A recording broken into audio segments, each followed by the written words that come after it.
Today, I'm going to show you how I created this beautiful work of layered wall art using Inkscape, my Glowforge laser cutter, and a little bit of wood glue to hold it all together.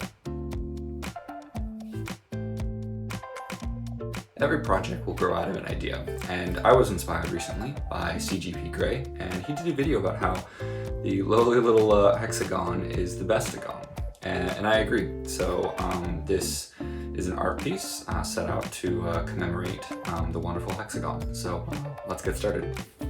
So inside of Inkscape, I made our lovely hexagon. So I arrayed it out, and it wasn't that aesthetically pleasing, so I lopped off the corners. Then the overall look of it was just kind of plain, and so I decided to add a gradient to the stroke width. So as you go out along a diagonal, you'll get these thinner stroke widths. And then from there, I copied that to another layer below. Let's set that work aside for a second, and we'll come right back to it. Let's start again with another hexagon. And this time let's break it up by bisecting each of the corners through the center. And now if I array this shape, you get this. And now again, I can do the same thing with the stroke widths, adding a gradient. And again, copy that to another layer below and increasing the stroke widths all around. So if you stack all four of these layers together, you'll get this. And now it looks pretty good. I considered stopping here actually. But it really hit me that this array of hexagons and kind of pathways in between them seems a little bit like a board game. And I thought my favorite board game is Stratego. This is where, you and an opponent hide a flag on your side of the board and you guard it with all these different characters. And you try to capture the flag of the other team. Lovely game. And I thought, what if I do my little kind of an homage to that? So let's create some flags and characters that kind of match the aesthetic of what I'm doing here. So let's make one flag, another flag, and a generic unit. And let's add them back onto the main shape. So at this point, I've captured all the detail and what I want this thing to look like. But now we need to prepare these files for actual laser cutting. So let's do a bunch of Boolean operations and get these layers packaged and ready to go.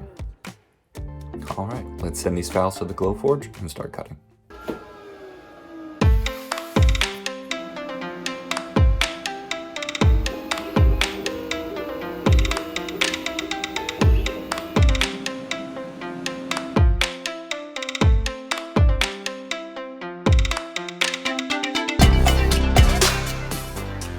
Alright, so we've finished cutting out all the layers, and let's take a sneak peek of what this thing's gonna look like when it's all together.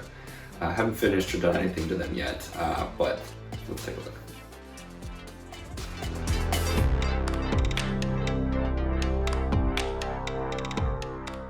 I can't wait to get some color in this and glue it up. This is gonna be beautiful.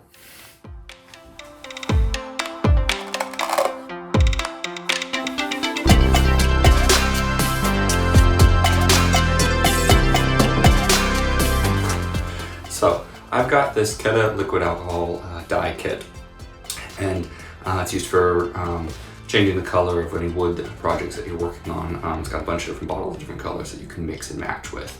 I'm not going to be using alcohol. I will be just using water. It still works with just water. The trade-off is that the water will tend to stay in the wood for longer as opposed with the alcohol, which is going to evaporate off. And so it has less tendency to maybe warp your wood projects. It's certainly a risk for this project, but I'm going to try it with water first because it'll just let me store it a little bit easier, and I'd like to give it a shot. So I'm going to mix up two different colors.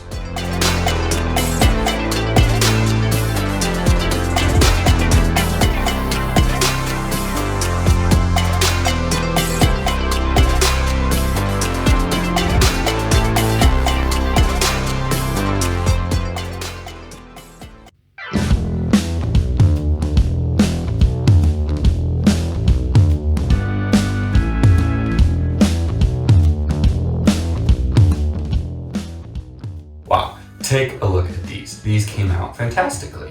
I mean, there's some issues, of course, like there was a really kind of porous spot on the wood here that sucked up some more dye. I, of course, didn't wear gloves, so I've got some blue fingertips. And then the warpage that I talked about earlier is beginning to happen. All that warpage is going to come out in the glue up, so I'm not super worried.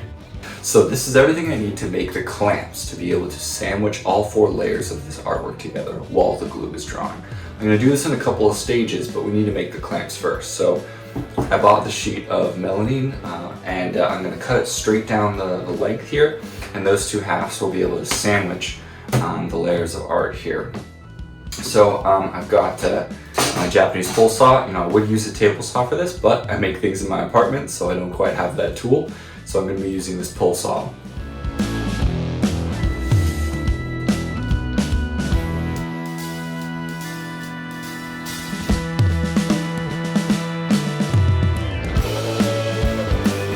And there's one last thing I need to talk about, and that's how I'm applying the glue.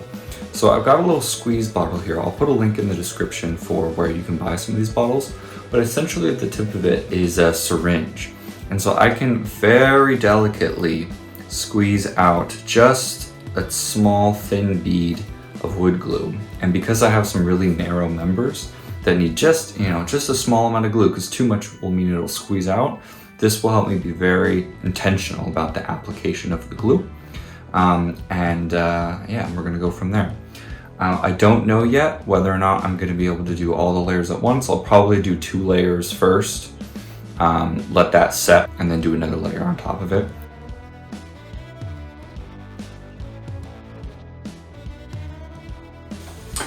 So, this is all dried up now, so I'll be able to undo the clamps and see what the first 2 layer sandwich looks like.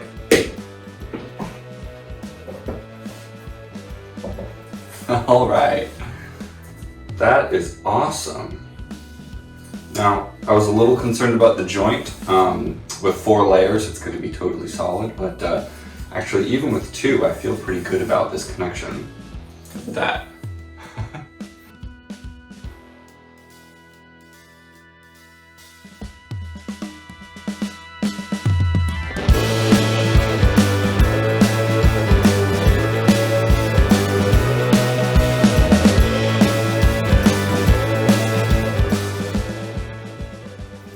I'm just so happy with how this project turned out.